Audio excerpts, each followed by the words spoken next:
Hi everyone, welcome to Gateway Lecture.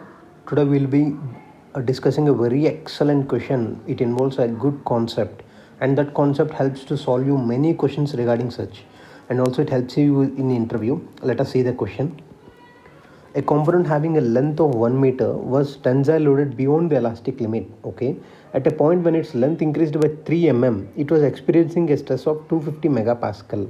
Okay, if the Young's modulus of the material is 200 gigapascal, find the dimensions of the component after unloading. See what will be the final dimension of the component just after unloading. So here in question it was said that there is a member, it was loaded beyond the elastic limit, so it was loaded in such a way that it entered into the plastic region, and then it at the entry into the plastic region, it was noted that the final length was increased by 3 mm. So suppose it is 1 meter, it is increased by 3 mm. Initially it is 1000 mm and increased by 3 mm, so 1003 mm. Now it was at that point it was experiencing stress of 250 megapascal. So if you can consider here, this is the loading curve actually. So this whatever the point I have written here, yield point, till yield point or till elastic limit, mostly elastic limit and yield point will be very close, or you can say very near to each other. But for this curve they did not mention what is the material, so directly we will be taking a general loading and unloading curve. So this is a general loading and unloading curve. Here this is the loading. Okay, this will be the loading,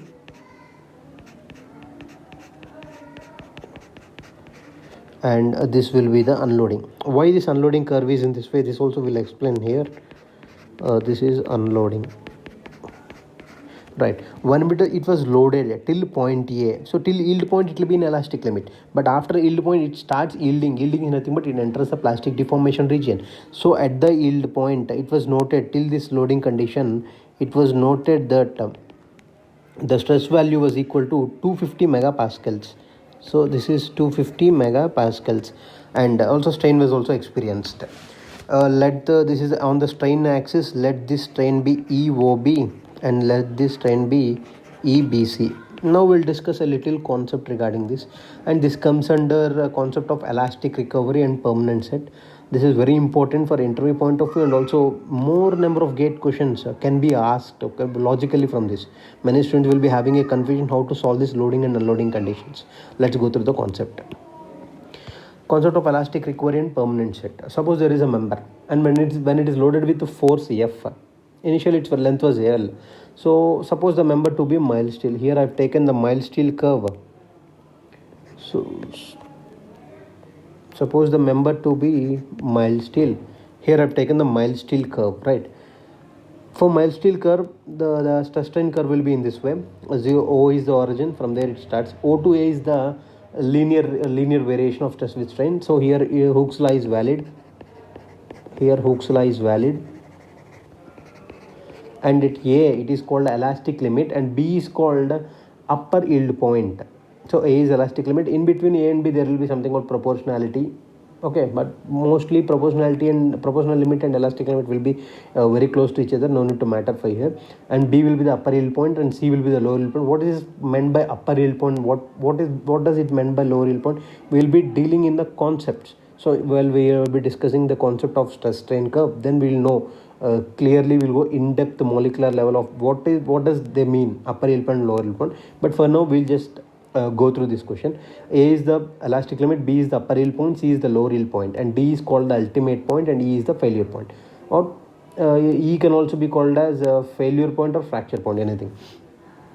And this is also a material science effect. We will also deal this, why this curve is fluctuating in between here. That is due to dislocation movement and things. We'll be dealing once we enter the concept of this stress strain curve. So here if you can observe, there is mild steel initially length L. So once we start loading, see we are loading nothing but stress is nothing but force upon area. Okay, since we will be taking engineering stress and engineering strains, so area will be always the initial area whatever it is present. So load we are starting. Load, what we have discussed in the previous lectures, that load is not applied suddenly to these members, they are applied gradually, so they are called as increasing load. So they start from 0 and they go to the maximum value of F. So initially it started from 0, then our stress also starts from 0. So slowly our as load increases, our stress also increases. But within the elastic limit, whenever you stop loading, the member comes back to again to the origin. That means there will be no strain again involved. Even if it had some strain within the elastic limit, it is called as elastic strain. That will be equal to 0 once it was unloaded within the elastic limit. But when if it crosses the elastic limit, if it enters into the yielding region, then we can't bring back the complete length to the original length. There will be some length left. Okay, for example, if you take a elastic rubber band, suppose, see, elastic rubber band also will have some elasticity. It will also have some elastic limit. Once you started stretching it, after few stretches or after applying a lot of load, there will be a condition where its initial length, whatever be the initial length, will be more than that. So whatever after long time of stretching or many times of stretching, its length will be increased. That is nothing but it enters into a plastic region. Even every elastic material will have some limit of their elasticity. So after entering into the elastic region, or after crossing the elastic region, or we can call entering the yielding region, it starts undergoing a permanent deformation. Till now it have an unpermanent, or it isn't just an elastic deformation. It can be retained back, but now it enters into a permanent deformation, so it cannot be completely returned back. It will be written back, but by a few amount. And why it returns back, and what happens to this strain energy stored till then, that we will be dealing in the question. Let's go through the question. And here is the question. Okay, if you can observe, O to the yield point, it is elastic limit, but we have loaded it beyond the elastic limit to the point A. So we loaded beyond the elastic limit to the point A. So O to A is our loading curve. So whenever O to A is the loading curve, we have studied that strain energy stored in a member is nothing but the area under strain curve. So here the strain energy stored in the member is area under OA. That is the complete area under OA. It will be in this way. This is the complete area under OA. This is the total strain energy stored.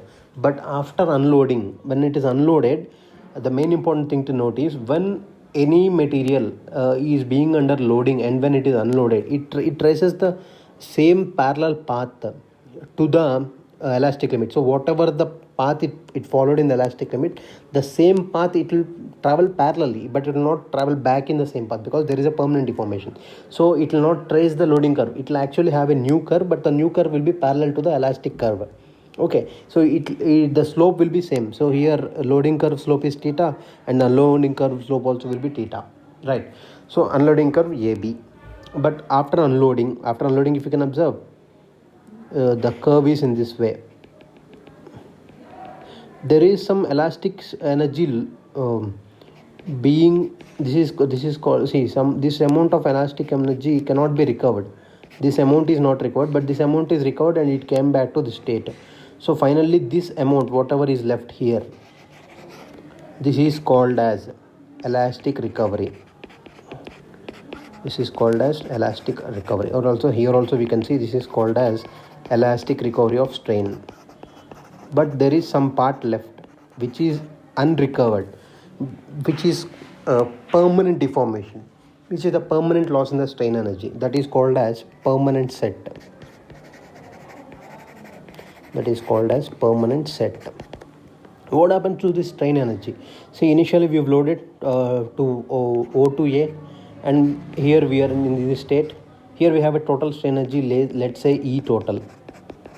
Okay, what happens is after unloading, it recovers only some amount of elastic energy. That some amount of elastic energy is recovered from and that energy that was recovered is used to balance the dislocated atoms. So whatever the dislocated atoms in the material while unloading, this elastic recovery, what of the strain energy we have, that is used to bring back the dislocated, few amount of dislocated, not everyone, few amount of dislocated atoms to the original state. What happens in this permanent or yielding is, this after entering into the yielding region, these bonds try to break, and they form new boundaries, new grain boundaries, and they consume energy. That energy is lost in the form of permanent set. Okay, so this permanent set, or we can also call it as the energy lost. See, if you can observe here, O, A and B, the area under OAB is called as inelastic strain energy because it can be recovered. Inelastic strain energy because it cannot be recovered. Now let us go to the question. We just solve the question, and also here one important thing to note is once we've unloaded, again we started loading it again. So here we've loaded till plastic region, again we unloaded. Again once you start loading, it goes in the same path again till here, again into plastic region, again it comes back, again loading in the same line it will go, again plastic region come back. But how many times will it go? There will be a state where this strain, whatever being the strain, becomes a straight line.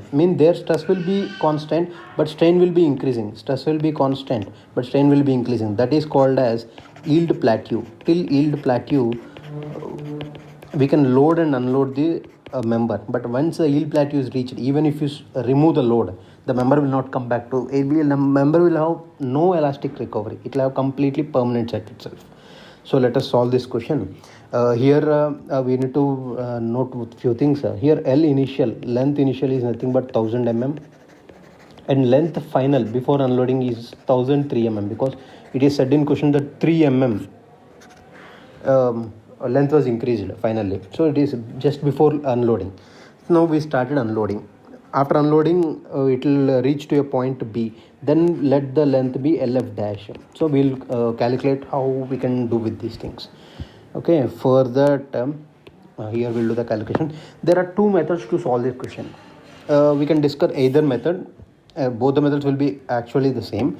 First we'll do a method 1. This will be only one method will be sufficient, but yes, we'll also do other method in some other questions. The method 1 is this L final, whatever we are having, L final dash, we assumed it as L final dash. So L final dash, whatever we are having, okay, is nothing but the L final before unloading minus the elastic recovery. Are we understanding here? See here, the L final, whatever we have now, this L final is nothing but the total LF. Initially we are having this total LF minus this elastic recovery. Okay, LF minus elastic recovery, and this LF before damage is nothing but 1003 mm minus elastic recovery is delta BC. If you can observe here, this region is BC. In between BC only we are having elastic recovery. So delta BC. And now we need to calculate delta BC first. Delta BC can be calculated by delta BC. We can also write it as EBC. This delta BC can be written as EBC into the initial length is 1000. Right. Nothing but E means strain at BC.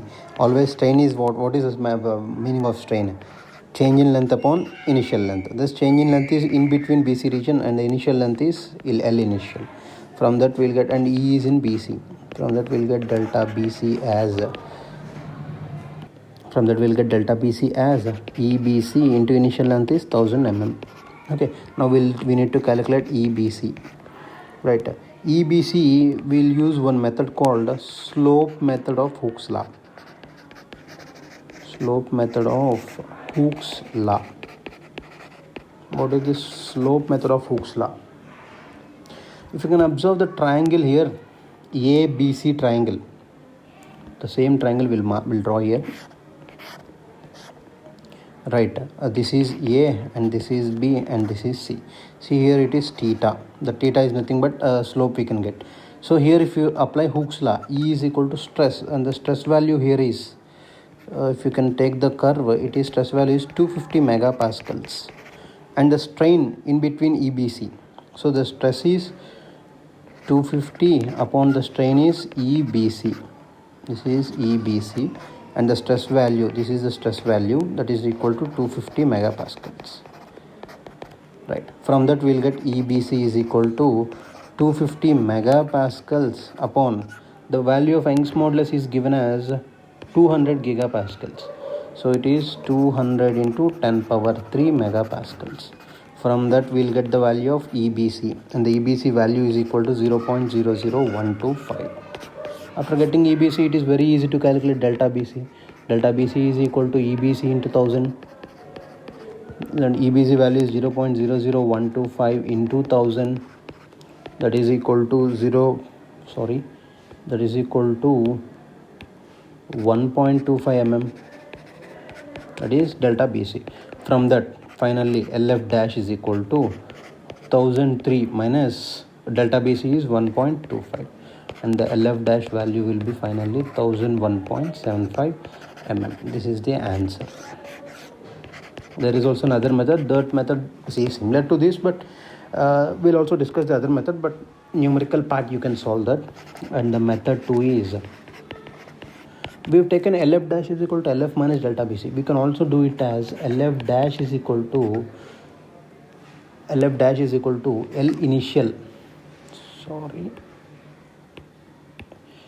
initial, what are the 1000 mm plus the permanent set. Here we did L finest minus elastic recovery. Here we can do L initial plus permanent set. Okay, from here we can do the same calculation. So from this we got to what to know is this LF dash, whatever may be, is the L final before unloading minus elastic recovery,